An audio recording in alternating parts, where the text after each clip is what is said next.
Ladies and gentlemen, it's time for the main event of the evening. Let's get ready to rumble! Get ready to rumble!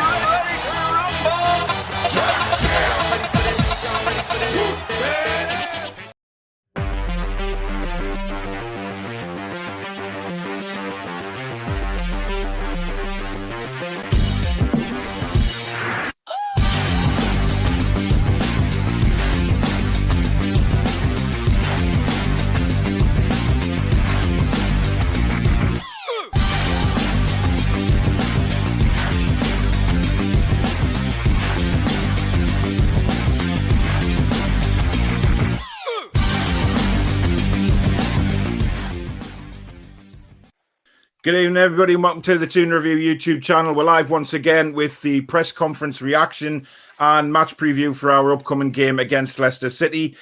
Joined again by my normal co-host Jade, and tonight special guest Chris from Leicester Till I Die TV. Good evening, guys. Hello. Good evening, everyone.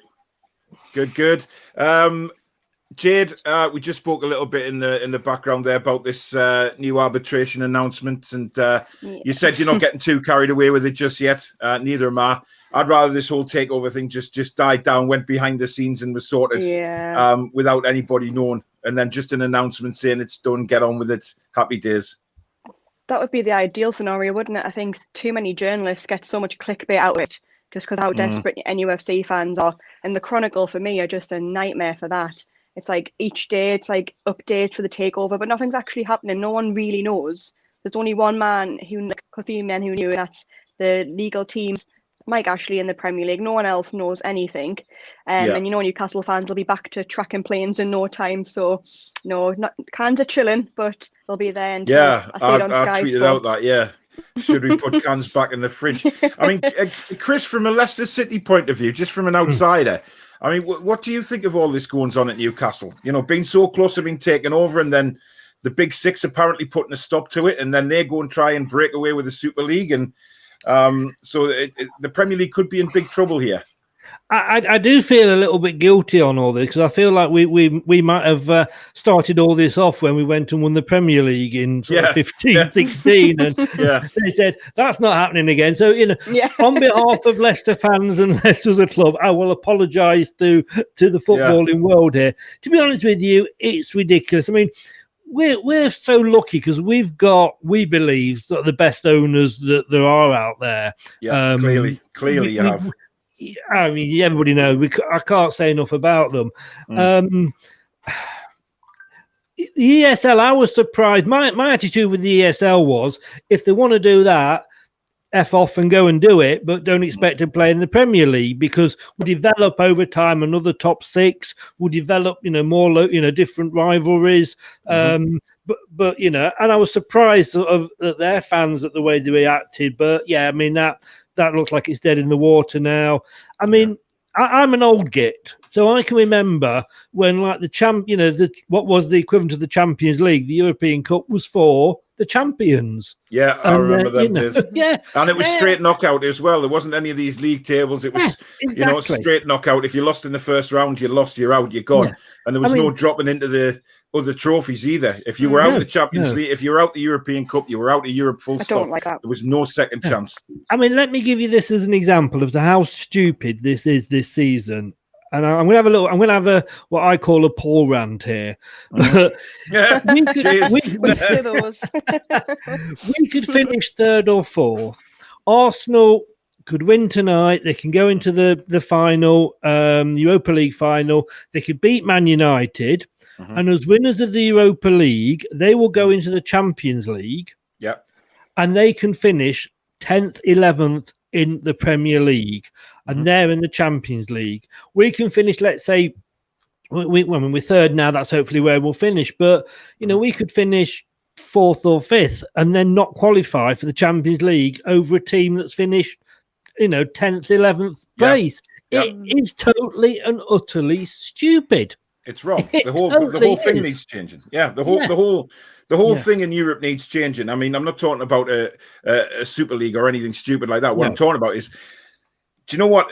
I was watching some old stuff on one of the Sky channels the other day, just about when Man United won the Cup Winners' Cup when they beat Barcelona in the final, and that was a Cup Winners' Cup, which is now not even around anymore. No. And the atmosphere was brilliant. The fans went crazy because it was still a huge European competition. The UEFA Cup was still a big competition, and anyone getting into Europe would at least give it everything they've got. It was massive to be in Europe back then. And, the Europa League's kind of, I think it's gained more in popularity, especially since the winners can now get into the Champions League. But that's how it should be. If they win the UEFA Cup, then fine, go in. That's what the champions are there for. But if it's an incentive. Yeah. But in fairness, again, if you are the champions of Scotland, you at the moment have to go, you're not automatically into the Champions League. You've got to go through playoffs. And yet the team that's finished third or fourth in the Premier League, be that Leicester, we're in the Champions League. They should, and I know it's all about money, of course, because, if you've got sort of the champions of Finland playing Man United, not many people are going to watch as if Barcelona play Man United, exactly.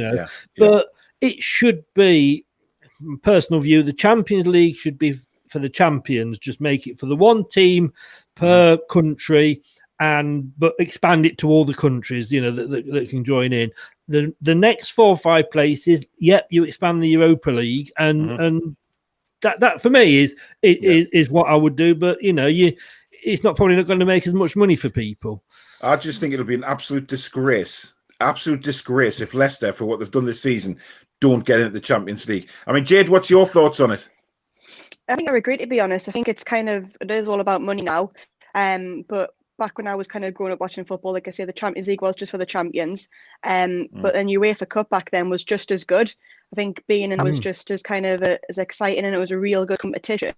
But I do think it's really unfair because obviously there's basically 2 good teams in Scotland who will battle it out for the top spot and not even get in the Champions League. But then you've got the likes of Arsenal, who, let's be honest, have been diabolical this season, and just because they've had a good run in the Europa League are going to end up in the Champions League. And it's just not right when likes of Leicester and even West Ham have been consistently brilliant all season and could end up in a competition not as good and won't get as much money for it. I just think it's all wrong how it's done, and it does need a massive overhaul, and I hope that does come after the back of this Super League, where these supposed top 6 don't even look like they're going to get punished for it, and they don't deserve any backing, from my opinion. I think they should get what's coming to them, and I don't think they deserve to be kind of where they are. The likes of Arsenal and Tottenham have done nothing for years, and they deserve to be. Well, I mean, Arsenal fans for me are, and don't get me wrong, I get on with a lot of Arsenal fans, but I think quite a few of them think that they're still as big as they used to be, and they haven't yet come to the conclusion that they are not as big as they once were, and they have to rebuild again. They're not the Arsenal of the 90s. They're just not. They've got a lot of work to do to get back to where they were. A few on comments. That point, Paul, just to pop in, I was actually on a Spurs channel at lunchtime, and we said this about so-called big clubs, and they were saying like Spurs and Arsenal and everything are big clubs, and I went, yeah, but only recently. When do you start judging who's a big club? Technically, Bolton are a big club. Burnley are a big club. Blackpool, for God's sake, Stanley Matthews, they are a big club. Preston North End, just because you've had success, like you said, in the last 10, 12 years, does not suddenly mean you're a big club. Yeah, totally agree. We've had this argument a million times over. Newcastle aren't a big club as in winning trophies anymore, but they are a big club if you base it on fan base around the UK, around the world, etc. But we haven't won a trophy for God knows how long. But we are steeped in history, just like a lot of clubs are. And for me, that's what it's all about. Miss Melina says, hi, evening, Paul. Hi, evening, Jayde. Thomas Hello, says, Melina. Yes, she's got another comment for you coming up. I'm sure Chris, she has. Yes. Chipper says, I wish I was as excited for this match as the intro. Luke says, Ian and Paul and Jayde. Chipper says, Chris, are you Rafa in disguise? I can see where he's coming from, but Chippers follows. I mean, I don't know whether you know much about Chippers. No. I know you've watched a bit of my channel, Chris, but he's the local idiot, shall we say? I mean, he's a good guy. Don't get us wrong, but he's. I tell you what, I'll take Rafa's money. I'll tell you that much. Exactly. Anyone would. Yeah. Good evening, Andrew. Miss Melina back in. Evening. Leicester Till I Die TV, best Foxes channel on YouTube. Go Melina. I Yep. still want Arsenal to lose in the Europa League. I'm sorry, Melina, but thanks for that anyway. Yeah. Scott says, hi, Paul and Jane. I'm a Leicester fan also, but must say that I was disgusted that you wasn't able to get the new owners in, as I think Newcastle fans deserve better owners. Yeah, I mean, we've said all along, when all this went on about the takeover, and then, we were getting hammered in the media for expecting too much as fans and things like that. I used Leicester as a base. I said, look at what Leicester have done. I would be happy with owners like Leicester City who just want to progress, and it doesn't have to be overnight. Leicester have built it season after season after season. They even give us £30 million for Perez. I mean, hang on, we've still got the receipt. Can we bring him back? Well, take him for a minute. I need him. Give over Jayde. Chelsea. I know. But £30 million, I mean, wow. But then we went and blew that on Joe Linton, so we can't really say anything about it. Brendan loves him for some reason. Yeah, he does. Yeah. Paul says it was really tough when Leicester won the Premier League in 2016. Just shows what can be done with organisation, passion and effort. But I hope they lose tomorrow. Yeah, well, we all hope they lose tomorrow. But I hope we win tomorrow and then Leicester go on and finish top four. But I have a feeling it's going to be an absolute tonking tomorrow. But never mind. Do you know what, though? When we won that is everything that the ESL isn't. That shows a club. I mean, I'm a Leicester fan, but I actually lived down Bournemouth on the Dorset coast. And I can remember when I moved down here 12 years ago, that Bournemouth players, owners, manager were outside the pavilion in Bournemouth with buckets collecting money because they were that close to going out of business. They were. Yeah. And they had 19 points deducted that season, and they're literally going to go out. That was in the fourth tier. And over the years, in some ways, it's bigger than the Leicester story, because they one manager took them from safety to the Premier League. That's what clubs dream of, and that's and looking at Leicester, we could do that. People should say we can do what Bournemouth have done. You don't want to take that away, because that is what football is all about. Exactly. It's that sense of community. It doesn't matter how big the club is. It could be Bournemouth is a small club. I think they'll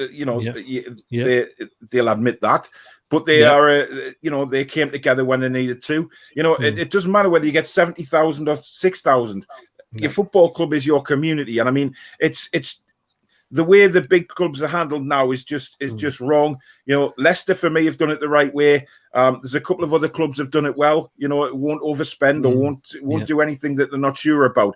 And for me, I would love to see us playing like Leicester, have a team like Leicester City. They're a perfect example of what we could be if we had a bit of investment and a bit of ambition, and it just doesn't show.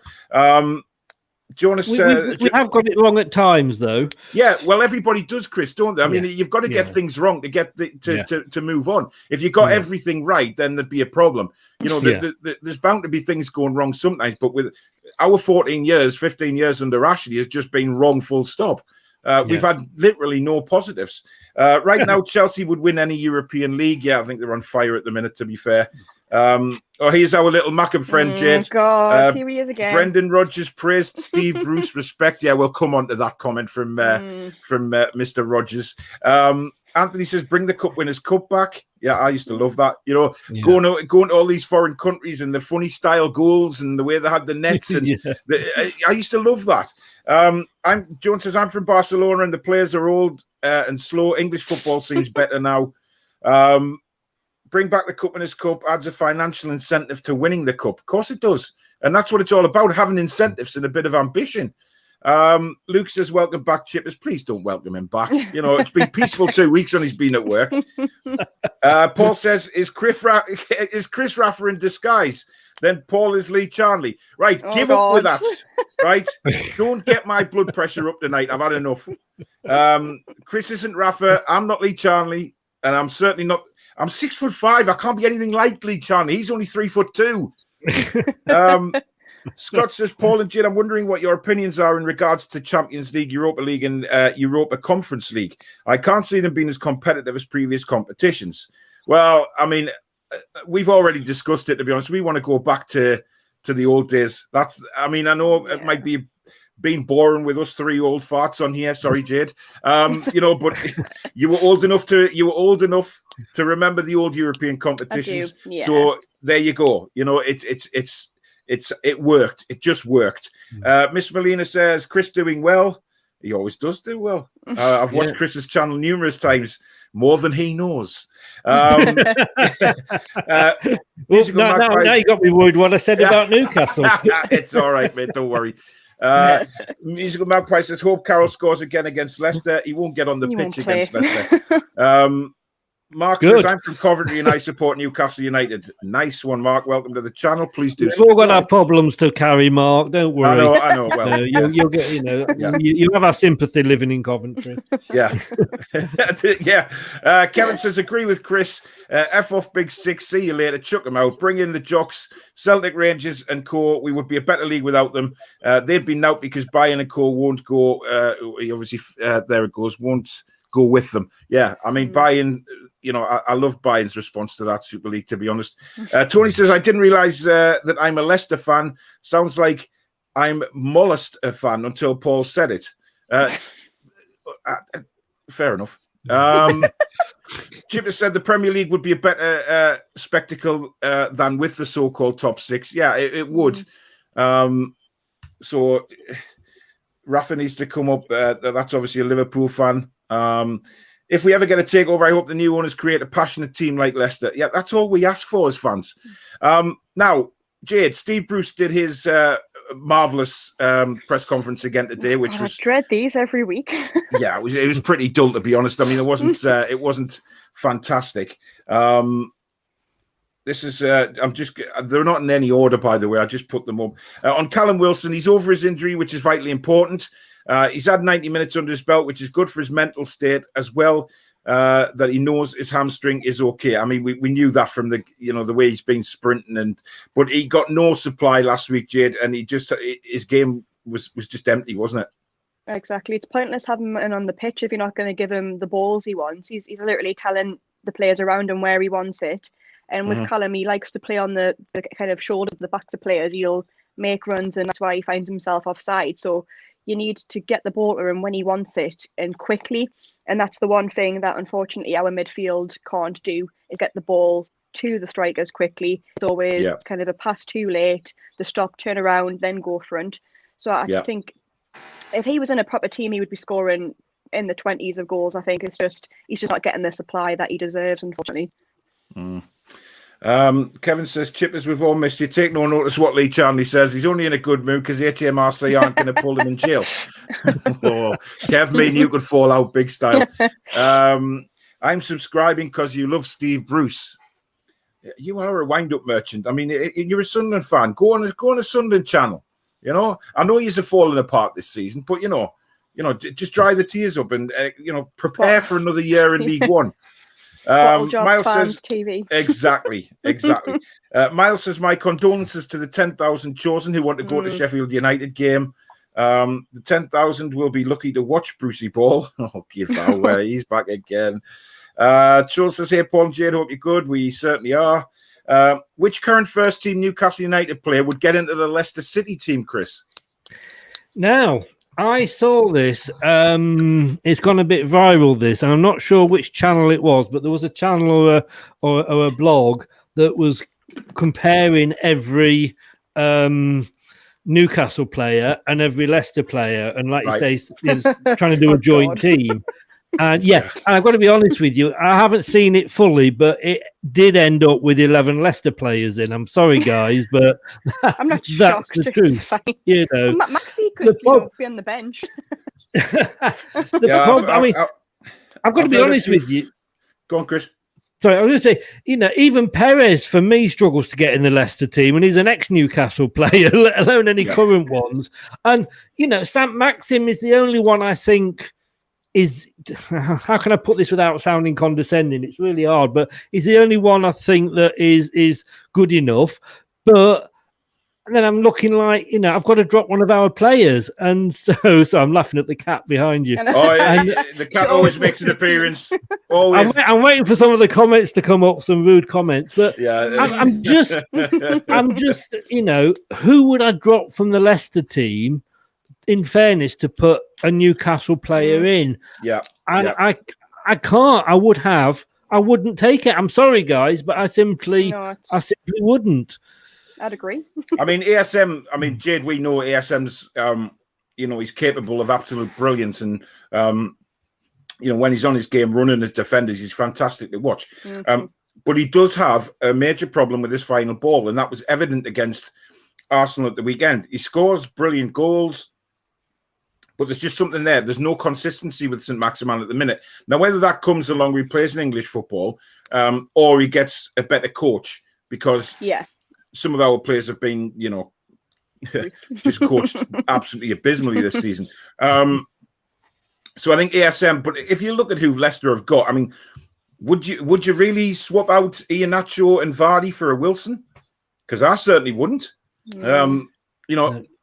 And I know Vardy's been on a bit of a goal drought at the minute, but enter Newcastle United to sort that problem out for him. You can guarantee Vardy's on for a hat-trick tomorrow. But the thing with Vardy is he's changed his game. I mean, give St. Maxim time, because we were like that when we signed Iheanacho from Man City. I'm like, him and Vardy running at defence, he's going to be brilliant. And 4 seasons later, nothing's really happened. And it's like, we were talking, 10 weeks ago, we were saying, like, who's going to come in to replace Jamie Vardy? Yeah. Now we're saying, who's coming in to play alongside Iheanacho?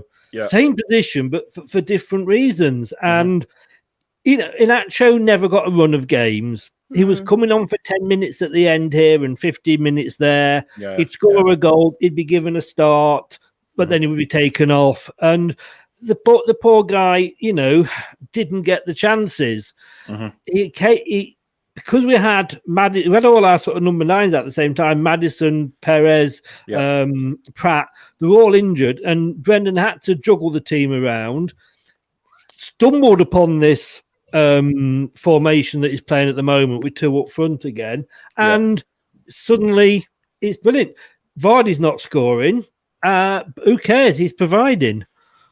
Well, exactly. I mean, he's still lightning pace as well, which is unbelievable. He's kept himself so well trimmed and fit, which is what it's all about for a player like him. That's what he relies on.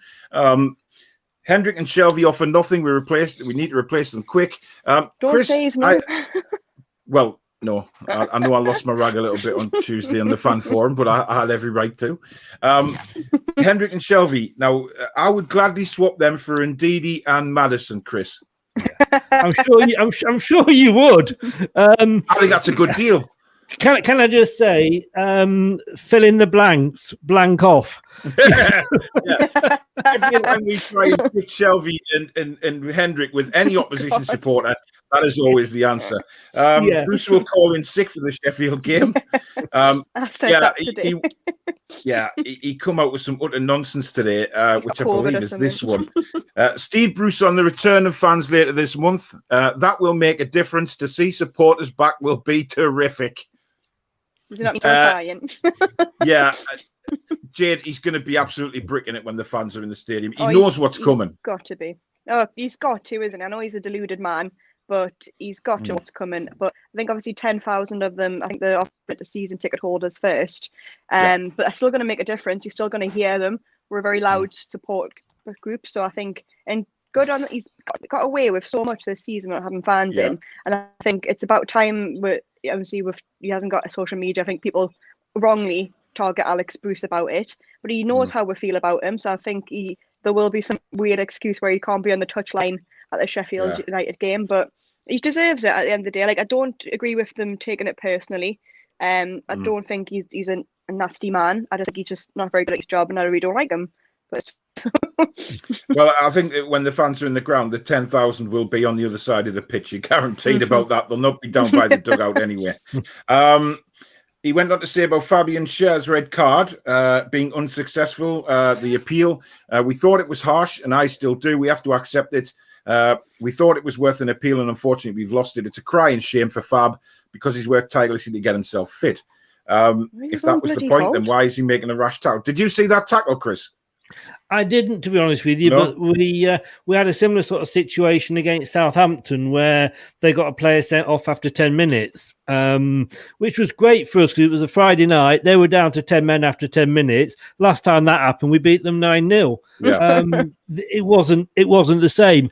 That red card has actually been rescinded, and even as a Leicester fan, I've got to say, yeah, it was a harsh red card. But no, I didn't see the Newcastle one. Sorry. Well, he basically went in from behind. He slid in from behind with his studs up. I mean, we're saying about in that case, you're asking for trouble. Mm-hmm. Exactly. You can't do that. That's what we said. Even if it was just a yellow card, he shouldn't have slid in on the edge of the box like that. Yeah. When Martinelli's back is facing the wrong way, just stand him up. Just stand him up and then just make him have to play the ball. But it was a reckless challenge, and I'm not surprised it hasn't been overturned, to be honest. I mean, the Vestergaard one for Southampton, his foot was high, but he got the ball first. Mm-hmm. And what's happening to this game? I mean, some of these decisions that we're being seen, VAR. Oh, don't start me on VAR. But I mean, literally, we used to blame the ref for everything. Now we're blaming VAR for everything. So we've just basically shifted the blame. VAR will work if the rules are changed to be able to fit in with VAR. But now it's a non-contact sport now. Yeah, that's what it's turning into, without a doubt.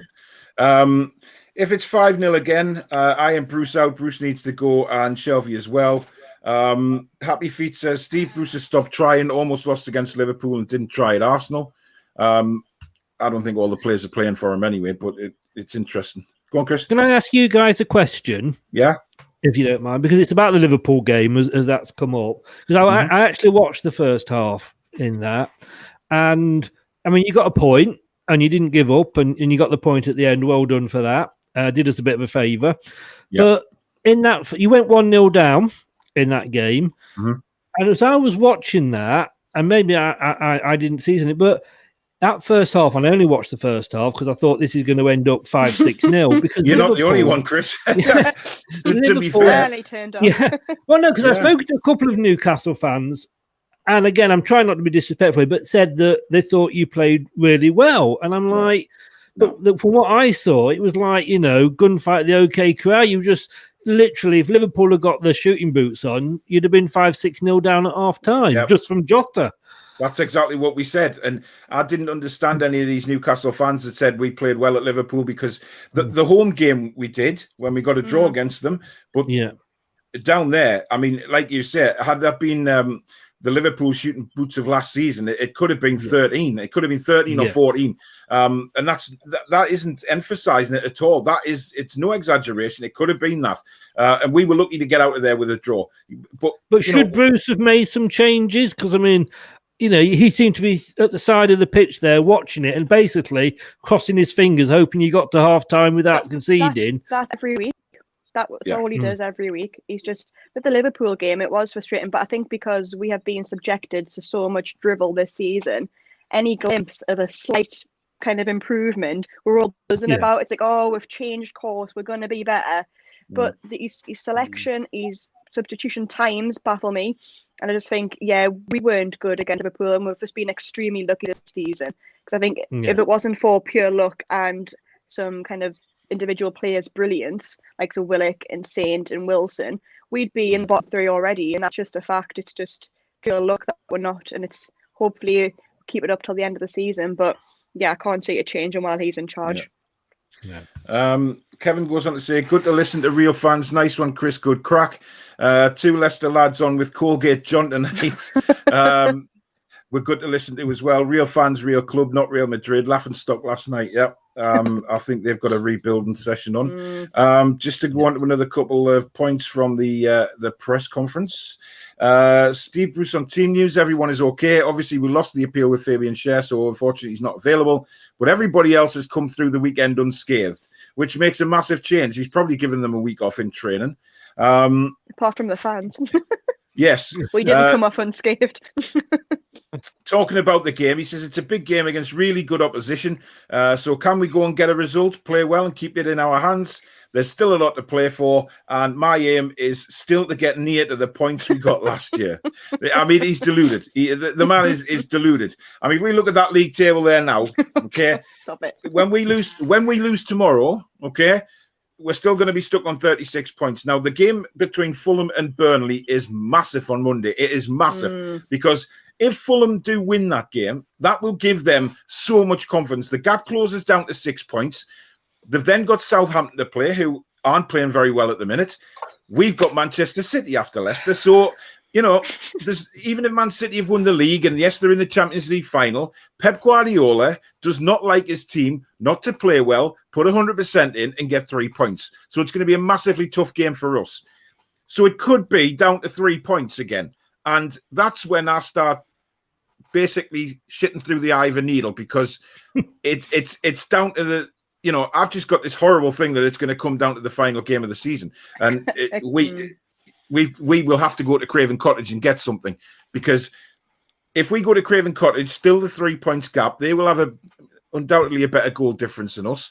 All they would need to do is beat us and we go down. And, you know, it's just not over yet. But if Burnley do turn Fulham over on Monday, then that's us safe, undoubtedly. And the final points on the press conference, Elliot Anderson, who was on the bench last week, has a hip problem and he's out for a couple of weeks. Unbelievable. And Steve Bruce on the possibility of a start for Joe Willock.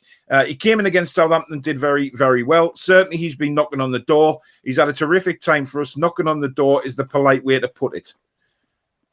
He's got to start. But I'm hearing I'm hearing that he will start and it's Longstaff that will miss out. Thoughts, Jade?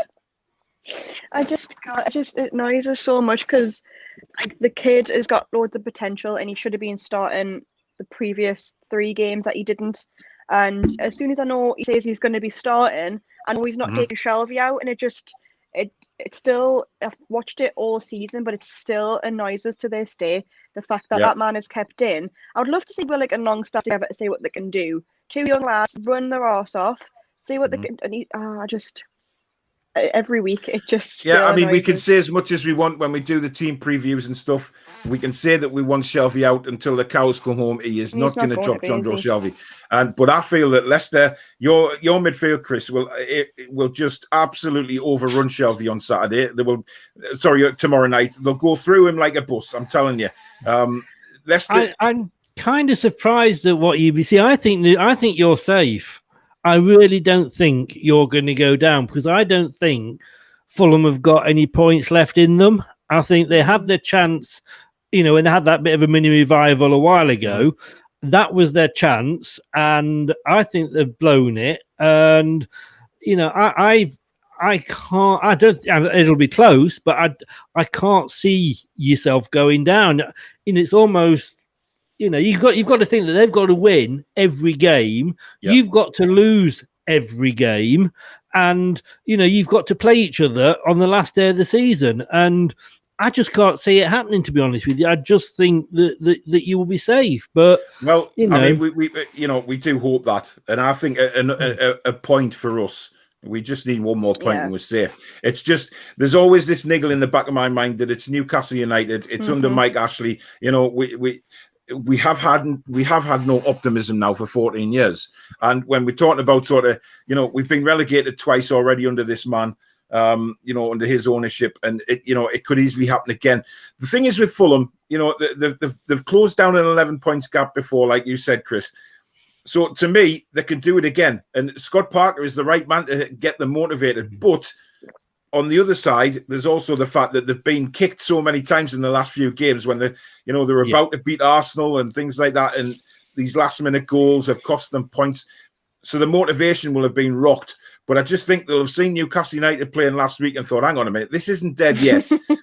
Let's just keep going. But I think, if Burnley do just get a draw against Fulham, I think it's all over. But if we lose tomorrow and then Fulham win on Monday night, the pressure will be on. And we are not good at handling pressure.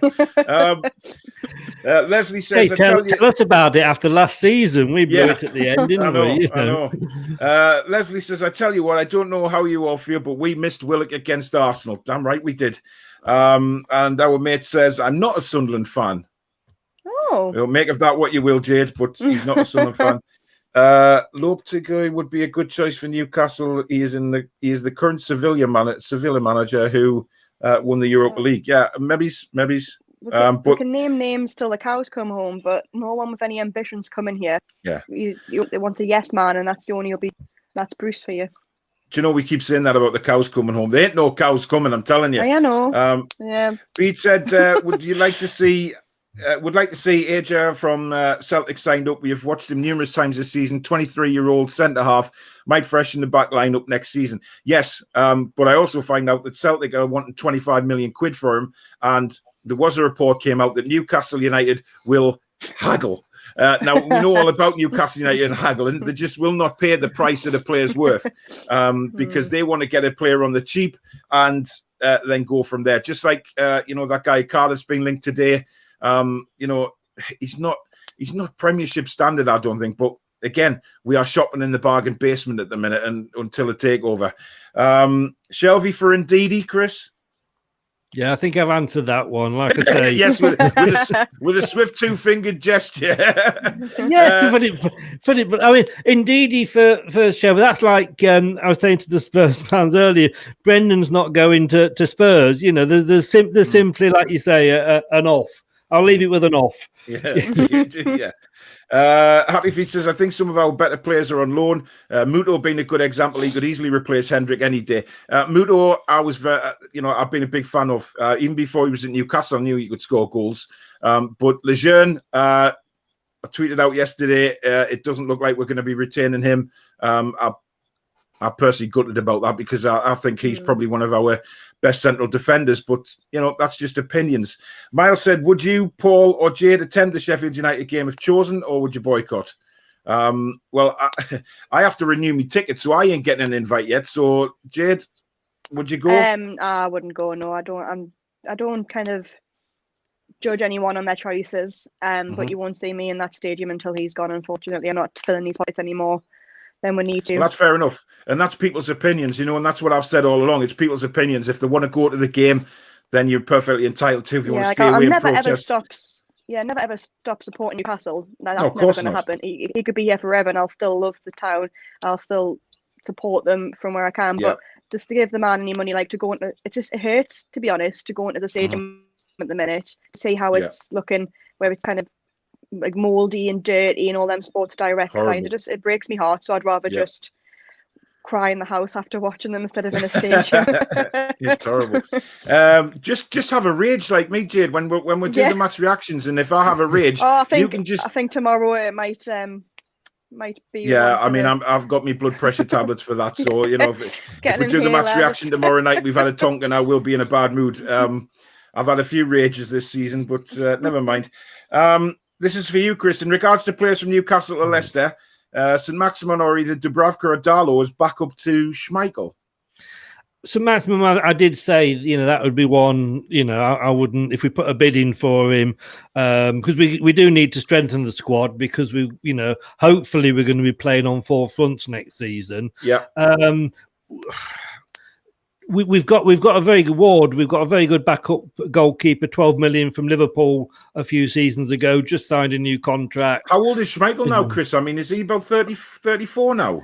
Yeah, he's been around for years. It feels like he's been around for years. He's in his early 30s, but obviously goalkeepers can go on, and sometimes you look at Schmeichel and we can pick fault with him and he's kicking out and whatever, but he pulls off some worldly saves, and he's saved us more points than he's cost us. But if he was to be injured, I would have no problem with Ward coming in, and we've even got, and here's a name from the past, Jupokovic, who used to be Hull keeper. God, is he still going? Yeah, is he still going? He signed a new contract at the start of the season. He's our third choice goalkeeper. He's never got any further than a bench when we played in the League Cup. God, he must be about 105. We've probably we could field a team of goalkeepers at the moment. We've got plenty of goalkeepers. Wow. Another one, Chris, is where would the current Leicester City team finish in the league with Steve Bruce in charge? Now, this is more like looking at your Leicester team playing what we now know as Bruce ball. His way of playing. I just don't think the Leicester players would accommodate that at all, because you've got such a bright attacking team. Steve Bruce comes in to take his over, and it's suddenly like, right, we're playing not to lose here. Yeah. You look at a team and you would hope that whoever is in charge, if the players are good enough, they would play well. But we all know the reality is you play to the manager's formation. We know that we play at the back because that's what Rodgers tells them to do. We all hate it. What was that? Formation? What? Yeah. What's formation? Yeah. What's tactics? I'm 8-1-1 for Newcastle, isn't it? Yeah. What's a game plan?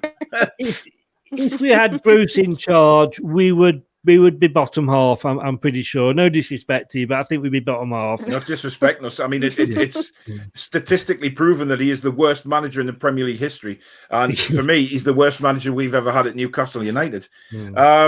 What do you guys think will be the response when the fans are in for the Sheffield United game? As much as I'm against personal abuse, I hope Bruce realises the depth of feeling against him. We just spoke about that, Jayde, with his tosh that he came out with about having the fans back. He is absolutely bricking it, there's no doubt. And he will not be looking forward to... He will know exactly what kind of abuse he's going to get. He's got to. I think it'll be toxic, and I think by then, I think the pubs are open to feet and go inside as well. So I think if everyone's had a few drinks as well, obviously it's a Wednesday night, so it's probably better for him. But I just think it'll be toxic around the ground at that time. But he deserves it. He's like I say, he's gotten away with it all season without having to hear it week in, week out. But it's about time. I mean, we give managers sick when they weren't doing well, like the Pardew, Steve McLaren. So he deserves a bit of stick as well for sticking at something we all know we should have left a long time ago. Yeah. Has Pardew finished his contract with you yet? Just probably a couple of months ago, yeah. Yeah, he's probably still having a few pints on Newcastle. Yeah, I mean, like Lee said on my show on Monday night, whenever you're talking about managers, you just have to think, is he better than Bruce? And most of the time, yes. So, anybody could come in. Kevin says, tell it as it is, Chris. We haven't got a player to get in the Leicester team. ASM, Paul, inconsistent, and sometimes his final ball lets him down. He's going for 4-0 tomorrow. But we nearly got Iheanacho on loan last year. Yeah, we did. It broke down, unfortunately. We let you have the lovely Slimani. Yeah, you did. I remember that, and he didn't even bloody play for us. Oh, yeah. and you buggers wouldn't buy him offers. So yeah. Even when we had him on loan, he was injured most of the time, unfortunately. But we didn't really see the best of him. It took us years to get rid of it. He was bought in after we won the Premier League. Yeah. Problem was, none of the managers played. He was an old-fashioned centre forward, a bit like an Andy Carroll. If you're going to play him, he's better with his head than his feet. But we weren't just playing to his strengths. But talking of players that you had on loan, you nearly got Chowdhury offers. We did. That was well rumoured in January, and I was against it at first. But then I saw the kid play an FA Cup game, and I can't remember who it was against. It was early February, I think, and he was absolutely outstanding. And I thought, am I wrong about this kid here? Because I thought maybe he had a dodgy attitude or something, which is why Rodgers was maybe pushing him out. But he was one of the players that was in Partygate. When they all broke COVID restrictions. Yes, he was one of those, and that was his second offence as well. So right, he is a bit of a bad lad. He is. You think he's got a lot of hair. No, that's his head actually filling all that space Wow. up. He I was going to say he does need a damn good haircut. Yeah, he thinks he's I think he thinks he's better than he is. That said, in January, I wanted him to stay because indeed he was injured, but we've got Mendy who, to be honest with you, hadn't played for he was injured a lot, came back this season. Amazing player. It's like, where's this player come from? He's playing better now than he ever did before he was injured. And we didn't miss Ndidi that much because Mendy was so good. Chowdhury is now probably third because that's the role he plays, the defensive midfielder. Yeah. But he's always got a red card in him. Always got a red card in him. Yeah, I thought that's what I did say. But anyway, Annie says hello. Annie, I know it's coming up to the weekend, which you're dreading because Bristol City are going to get thrashed again. But good luck, my man. Well, Steve Bruce said he doesn't want the fans in. It would be uproar. Yeah, but we know he's talking out. It's tongue in cheek when he talks about the fans. He's already made himself totally. He's made his feelings known quite a lot of times about what he thinks of Newcastle fans. Kevin says, is Chris going to be pissed off after the takeover and Brendan Rodgers does a Celtic and comes to Newcastle? Yeah, Kevin, go and put some money on that if you want to throw it away at the bookies. I don't think that'll happen. That'll happen. I think the teams in the Championship have good players, lower price, still all right quality-ish. Troy Deeney, Ben Topher, and Tom Ince are all quality. Tom Ince, I think, is a bit past it now. We've had that one. Chris, if Leicester finish top four, how do you think they will do in the Champions League next season? Yes, this is a good question because I was glad we weren't in the Champions League this season because I think it would have been too soon for us. I think this year Europa League was our level, if you like. Brendan's now had another year and we'll get some more players in. The problem with us fans is we're going to remember how well we did in the last Champions League. I can remember Arsene Wenger coming out, the Arsenal manager, saying Leicester will be an embarrassment, and lo and behold, we were the last English team in there. We got all the way to the quarterfinals. Yeah, we had an amazingly easy is probably the wrong word, but we couldn't have picked a better group if we'd picked it ourselves. I would hope this time. Brendan's always struggled in Europe. That's the thing. He's never got past the sort of round of 16. So I would hope we would get out of the group. Certainly would hope that. But, you get the group of death and, you got Barcelona and all of those in it. The thing is, when you're talking about doing it in the Champions League next season, you don't know what players you're going to have. So, you could go and recruit 5 players who will just improve the squad dramatically and turn you into a real force, which I think that's what Brendan's wanting to do. But I don't think we will because I don't think the money's going to be there. Right. When you look at any club, not just Leicester, any club, the money isn't there like it has been because to the clubs this season with the fans and what have you. So I don't think it's going to be a huge transfer window. Our owners are in the travel industry, duty-free shops, hotels. The travel industry has been decimated, Very true, so very true, yeah. That's not going to help. So I'm not going to say they're not going to back Brendan. They will, but it will be a case of we'll buy 1 or 2 really, really good ones rather than maybe 4 or 5. But what we have got is we've got a lot of great youngsters coming through. You've seen what's happened with Harvey Barnes. Luke Thomas, he's done as he scored in Europe. And last season I hadn't even heard of him. Left back, he's come in. Chowdhury possibly. We've got Dewsbury Hall out on loan at Luton. Tearing up the doing well down in the Championship. So we've got the young players to come through as well, and that's what. I think that's have to be the way forward for a lot of teams because, as I say, I don't think the money's going to be there to go out and spend 50, 60 million on one player. Yeah. Kevin says, might just be 9-0 tomorrow, Chris. No joking. If we turn up like we did against Arsenal and second half against West Ham, we could get thumped. Scott says to Luke, I'm a Leicester fan and I believe with a bit more solid recruitment, we could make the quarterfinals of the Champions League next year. But that will be our minimum in the competition.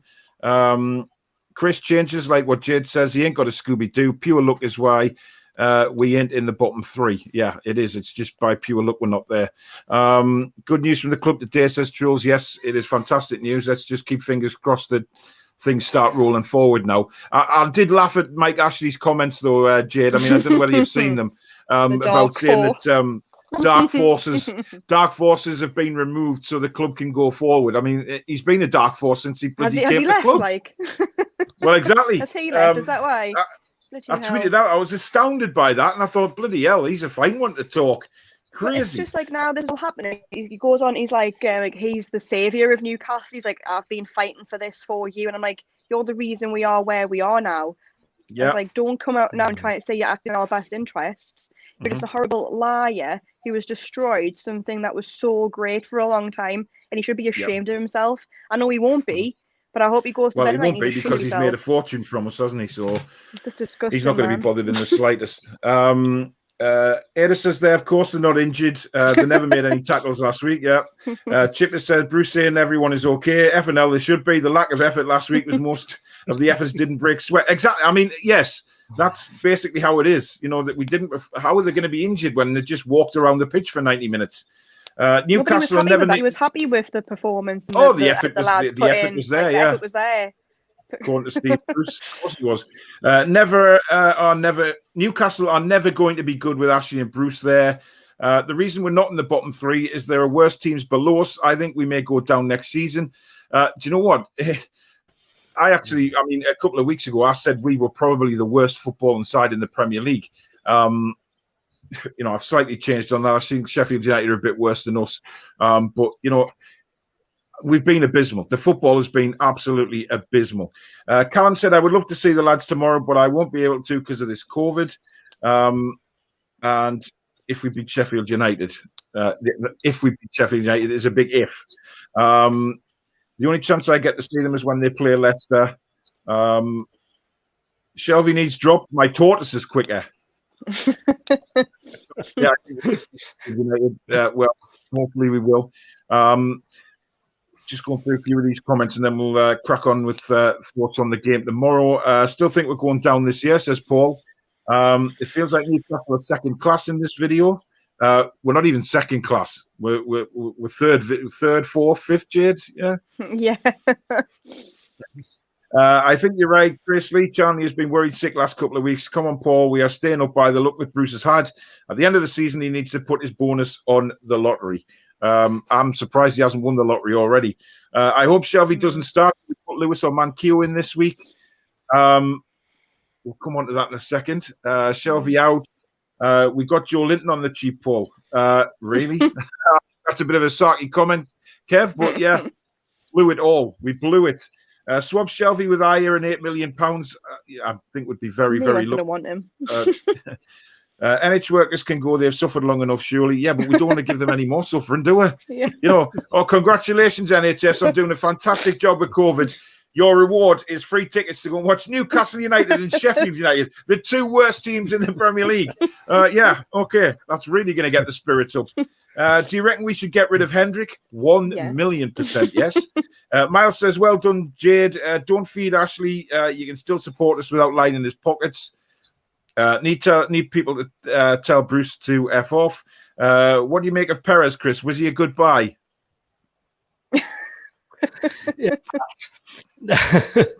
Brendan, I mean, that's, you know, when you were talking about bartering earlier and negotiating, yeah, he had this 30 million buyout clause. Leicester have never done this before. We went in with 30 million and we paid what the buyout clause was, got him. And I was quite excited, to be honest with you. I'm not anymore. He tends to have Brendan flashes. Loves him. Yeah, Brendan loves him and will pick him. But, you know, we try to defend him and say, well, he's been played out of position and, you know, it's like Mick, isn't it? He's not a winger. But I just, you know, he's just, we've played, 34 odd games this season. If he's had 5 decent ones, in fairness, that's it. He's a squad player, nothing more. Yeah, that sounds about right about Perez. Kevin says Brendan Rodgers would make ASM twice the player. Ward-Prowse, I'll have him all day long. Yeah, we can dream of getting him. Luke said, I haven't stepped foot in the stadium while Steve Bruce has been manager. The last time I was in a Newcastle game was when Perez scored a hat-trick in a 3-1 win against Southampton. And he's always managed poor teams in the Premier League except Newcastle. Oh, dear. So don't expect his record to be good. His record is crap because he's crap. Simple as that. Derek says, hi, Paul. Heard from one of my contacts that Shelby came onto the training pitch yesterday and left his Zimmer frame at the side of the pitch and then proceeded to get feeling in his legs. Yeah, I think the guy has just forgot he's actually got legs, to be honest. Right, tomorrow, Jayde, we'll start with you. I mean, I'm pretty much certain what team he's going to play, but what do you think he's going to do? I think he'll play the same. I think he'll put Willock in for Longstaff. To be honest, this game, I don't think I love Murphy, and I think he's done well since he came in. But I'll put Manquillo back in. He's a better defender, and see what we're going to need tomorrow. Unfortunately, a lot of good defenders. So I'd keep. I know he's going to keep it how it is because he doesn't like to change it up too much. He'll probably still put 5 at the back. He'll swap Willock for top for Willock, and he'll probably still play Maxi and Miggy out of position with Wilson by himself. But yeah, I don't expect too much change, to be honest. And if there is any, I'll be dramatically shocked. No, I said a couple of times this week that I thought, although I'm not a big fan of Joe Linton, I felt that we were kind of, a bit unbalanced without Joe Linton in the side.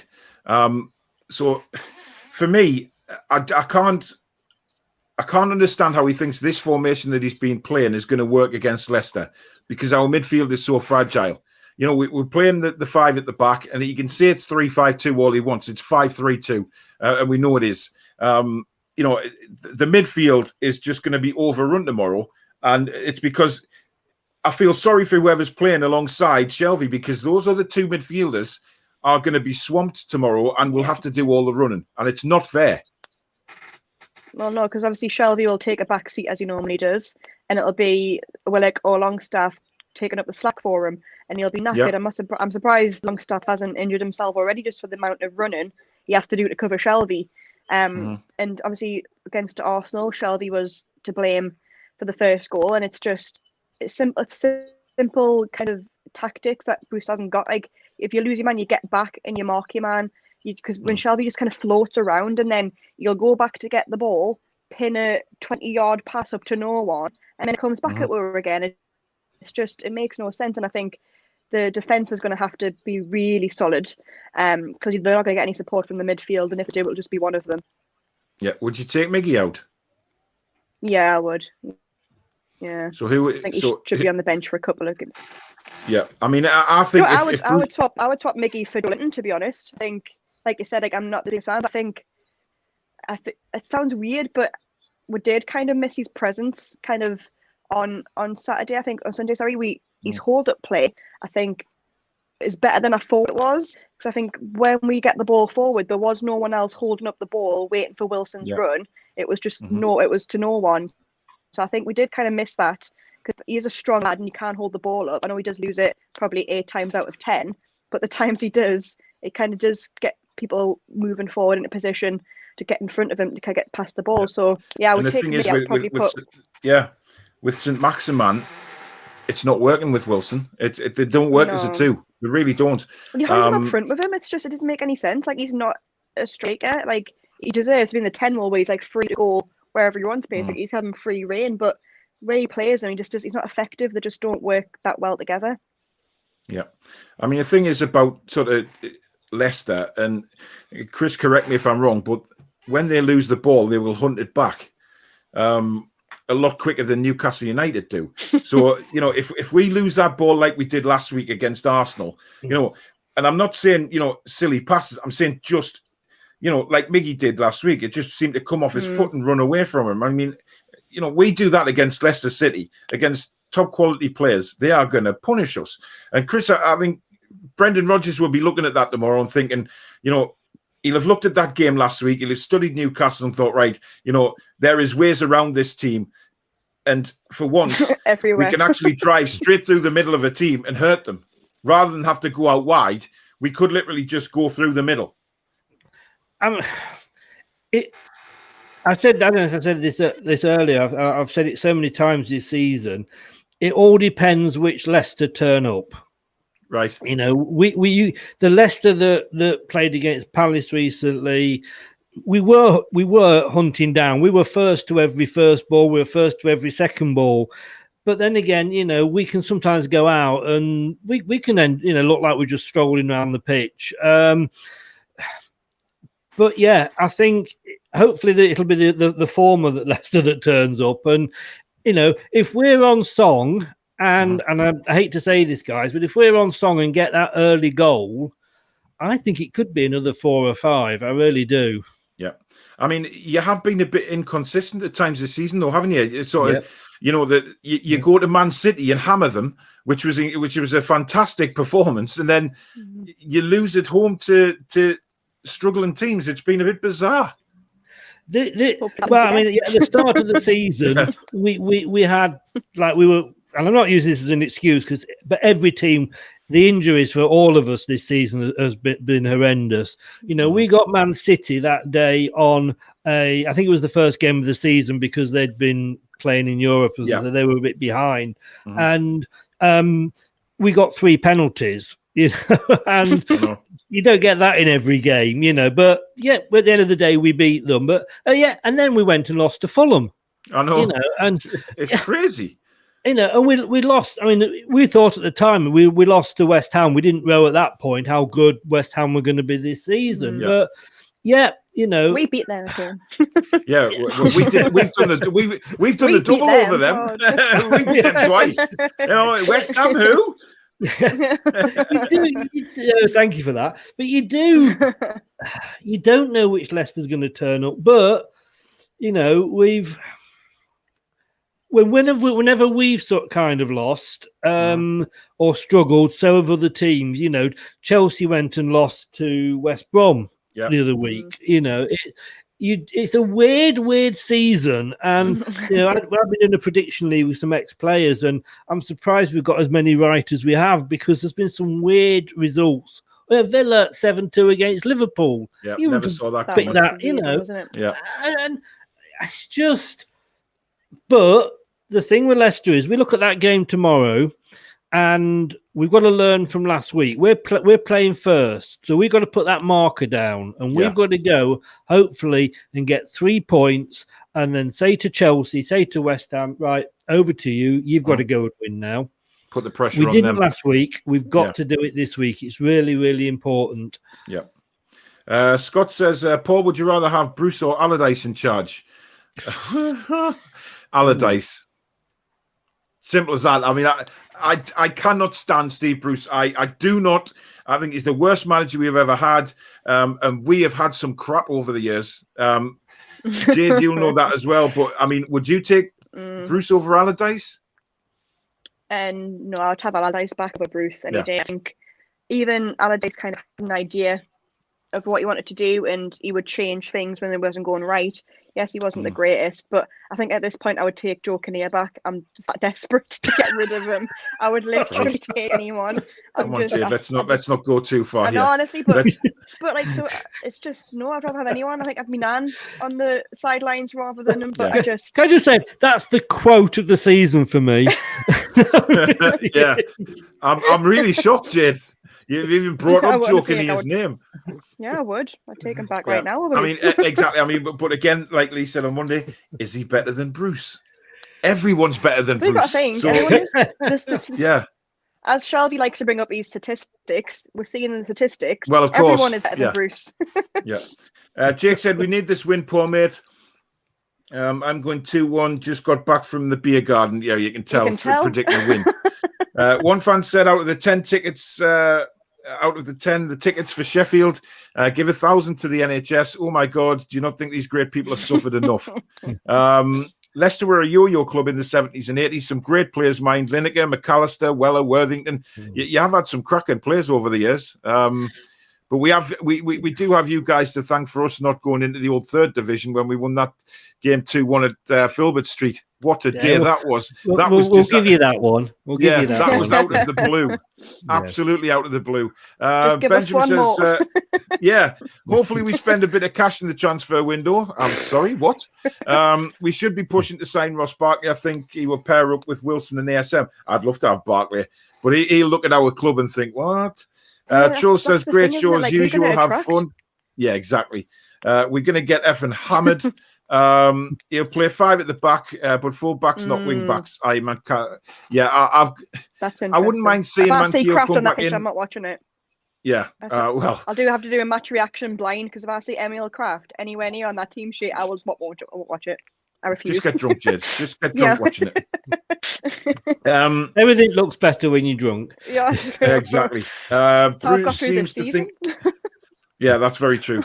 Jayde has a bit of a drinking problem, Chris. I don't know whether you've heard, but I'm a Newcastle I think fan, I would be if I was a it's Newcastle expected. fan this season. Yeah. Sorry. exactly. Yeah. I only got joking, Jayde. Kevin says, why doesn't he try playing 5-6-4? Give ourselves a chance and hope the ref doesn't notice we have 16 players on the pitch. Jayde, you talk sense. Do you have Steve Bruce as a friend on Facebook? Give him a clue. He's not on social media. Leicester going to win easy, says Annie. Go on, Jayde. Say your piece to him. 4-1. Okay. Yes, 4-1 to Millwall, wasn't it? Yeah, 1-0 to NUFC. 100% remember this when it happens tomorrow. Clean sheet as Listen, well. if we get a clean sheet against Leicester, that will be. I've already said that if we beat, well, no, it's Man City, I'm going to eat the yogurt, but you know, I'm willing to eat yogurt. Yeah. I'm willing to eat yogurt if we beat Leicester, to be honest. But a clean sheet, wow. Jonas says NHF staff have been waiting to see negatives for a year. St James's Park is certainly the place to go for that. Yeah, damn right. Dreamer. Our under-23s are so bad, they're on a losing run. Why do NUFC even have a one? The main team is bad enough. Yeah, well, we need one because Keegan took it away, and that was the one thing that Keegan shouldn't really have done, is stop the reserve side, but hey-ho. Shelby has joined a 90s pub tribute band called Shite Said Fred. Oh, dear me. That's a good one. Kevin says, win the second ball. Have you been watching us this season? Yeah, we don't win second balls. Chris, everyone's had loads of injuries. No, apparently that's only happened to Bruce, according to Bruce, and his media trums. Yeah. Got to go now, everyone. Good crack as always. Up the 2 and forever. Kevin. See you later, Kevin. Thanks for taking part, mate. Chris, what's Leicester's angle going to be on tomorrow? I mean, you know, I think they'll be very, very confident of getting 3 points. Yeah, I mean, I've got to say, I've never been on an opposition show where I've felt so happy. You're welcome. You're more confident about losing than I am about winning. Just you know, Chris, just have you watched Newcastle this season? What have you got to be worried about? Yeah, but have you, like we said, Fulham, they beat us. You know, Southampton, you know, down to 10 men, we couldn't beat them. It's not impossible. We've got to go for it. I mean, we've as everybody has, we've got 4 or 5 games coming up in the space. 4 games coming up in the space of about 10 days. It's, you know, there's tomorrow night. Then there's Wednesday. We're playing Man United. Saturday we're in the FA Cup final. Yay! Then the Wednesday after we're playing Chelsea. How's that feel? I didn't get my ticket, unfortunately, but I think he's going to look at this and we'll win the FA Cup final. It's going to be hard, so we're going to need the top 4 finish, and he's going to go for it. I think he really is. I think the team, for the first time this season, he never made any changes, and he didn't have to. There was no injuries, or those that were out long term, and I think he'll stick to the same team.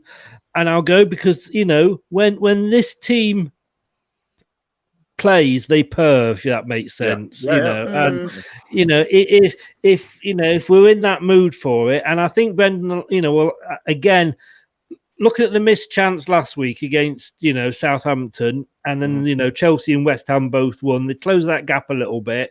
He's going to have them up for this, and he's going to say, come on, like I said earlier, we need to get this win, put a gap between us, and then throw the gauntlet down to Chelsea and West Ham.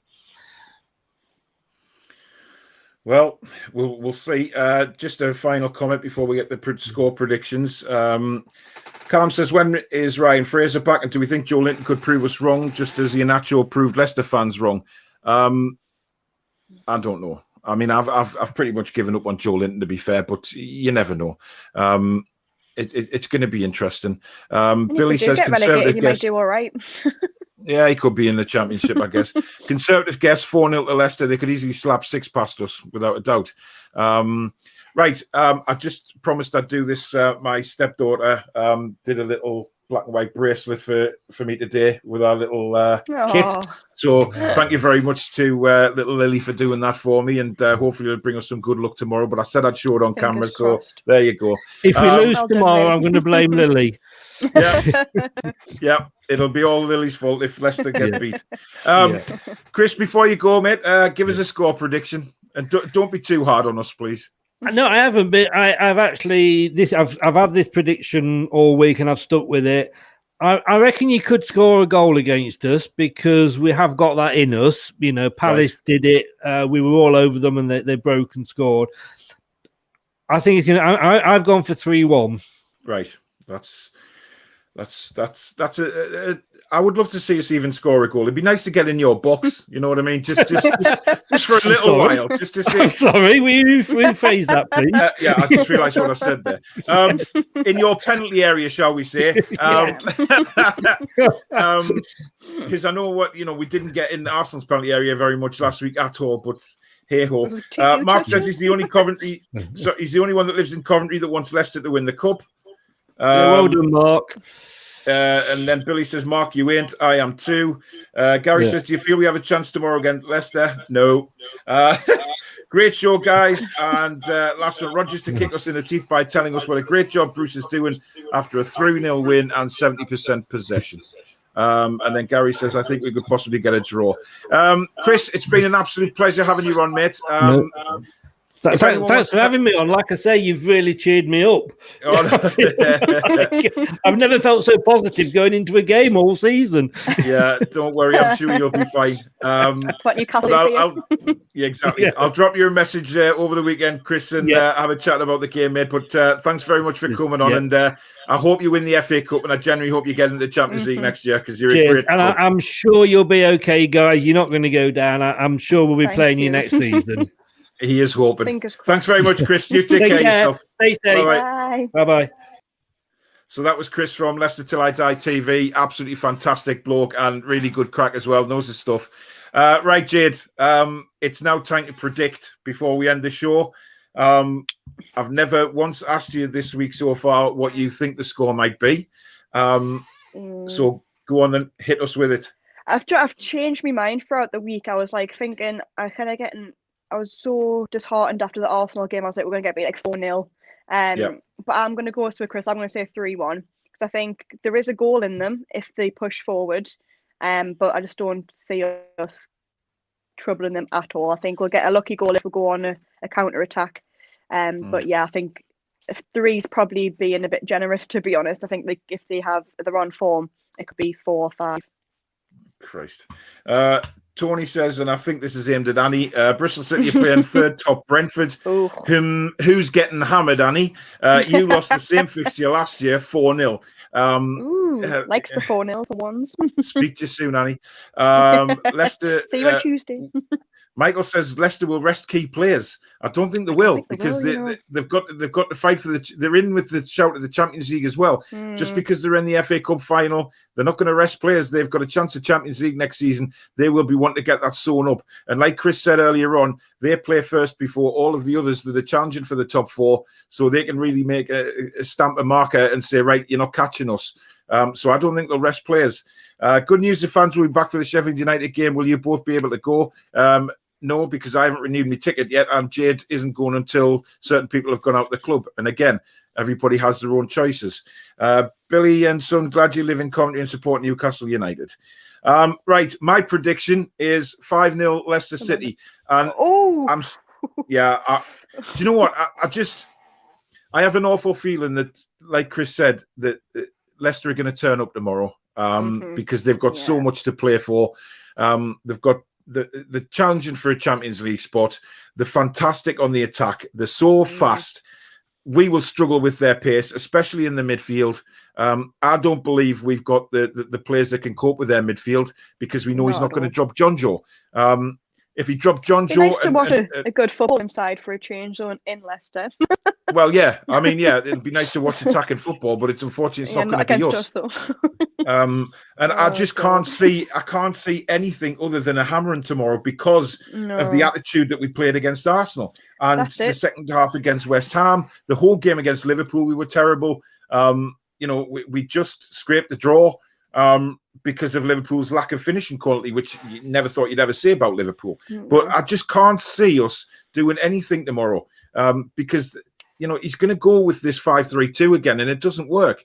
If he went with a sort of, maybe it's a diamond formation, play 4 at the back, a diamond in midfield, just to cope with them coming at us. But, we can say that all day long, but he's not going to do that. We know how he operates. Obvious to us, isn't it? But he's not going to change the game to match his opposition. He's just going to stay with the same because that's all he knows. All he knows is the same formation, maybe mix a player out. But doing that, he doesn't think that if he's adding a different style of play that he needs to change the formation. He just doesn't think like that. He thinks, oh, we'll hire him in and he'll do the same job. But it's just not the case. He's playing players out of position and expecting them to do a job for him. It's just, I think he's lost him as well, to be honest. I think he's completely lost him. There's a lot of players don't want to play for him. They're sick of running all over the pitch. Blame them. And I really think Miggy should be dropped. I really think he should. And what I'd do is, if he's going to drop Longstaff, right, for Willock, take Almiron out and put Longstaff in as an attacking midfielder because that is his proper position. That is where he's more dangerous, and I feel he could do a job there. But again, we just have to come about what Steve Bruce is going to come out with. Gary says, "What's happening at the club shop at the moment?" Well, it's shut. There's all hell breaking loose about that. It's all over the shop. And Truls says Bruce is like a horse with no legs, and Mark's going 6-1 Leicester. Wow. Gary says they have a superb team, Leicester, and to have any chance, we will have to defend very well and hit on the break, and we need to play like this for 90 minutes, which is what we can't do. We can't do that. We'll be knackered after 10. Yeah, great show, Paul and Jade. Thanks, Billy. Right, that's it for match predictions and previews and press conference chat. It's all down to tomorrow night, 8 o'clock at the King Power Stadium. Newcastle United travelling to Leicester City. Obviously, we'll know at 7 o'clock what the team is, and no doubt you'll all know my feelings on Twitter because I'll put it straight out. Now, whether I'm sitting here at 10 o'clock tomorrow night doing a rant, I don't know. It should be very interesting, Jade. You could be doing your first ever rant on this channel because you're yet to do it. We're yet to have a Jade rant. But if they play pathetically tomorrow, we may well get one. So there you go. That's not what I meant to put on the screen. I've took the other one off by accident. Never mind. Me and Jade will be back tomorrow at around 10 p.m. With Match Reaction Live. So do make a reminder on YouTube for that because we will be straight after the game. Get yourself on the live comments and tell us what you thought about the team lineup, the tactics, if we've got any, and the game in general. And hopefully we'll get something out of the game, but confidence is not high going into it. Stranger things have happened. Exactly. As Jimmy Greaves said, it's a funny old game, and maybe we'll get one tomorrow. Maybe Newcastle United's Brazilian side will take over tomorrow, but we never know. But Jade, thanks again very much for joining me, and we'll see you again at 10 o'clock tomorrow night, and we'll mull over the game then. But everybody else, thank you very much for watching and taking part in the show. As usual, you've been brilliant, and we'll see you tomorrow. Good night. Bye. Be strong.